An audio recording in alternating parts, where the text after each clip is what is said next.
Lamine ইয়ামালের জন্য দ্বন্দ্বে জড়ালেন দুই ব্রাজিলিয়ান ভিনিসিয়াস ও রাফিনহা।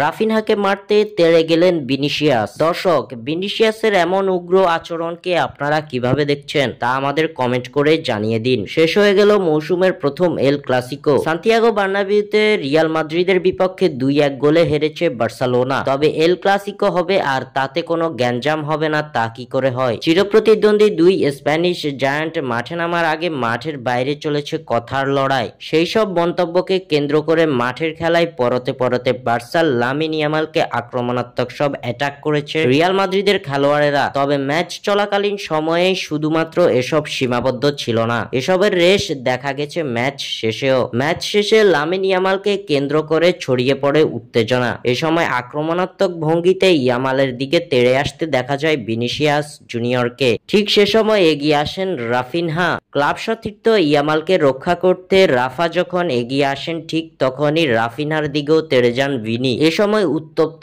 বাক্য বিনিময় হয় এই দুই ব্রাজিলিয়ানের মাঝে। জাতীয় দলের অধিনায়কের সঙ্গে ভিনিসিয়াসের এমন আচরণে ক্ষুব্ধ প্রতিক্রিয়া জানিয়েছে ব্রাজিলিয়ান ভক্তরা বলছে ইতিহাসের সবচেয়ে বেয়াদব খেলোয়াড়ের তালিকায় সবার শীর্ষে থাকবে ভিনিসিয়াস জুনিয়র। স্বাক্ষর থেকে সাদবিন ইসলাম।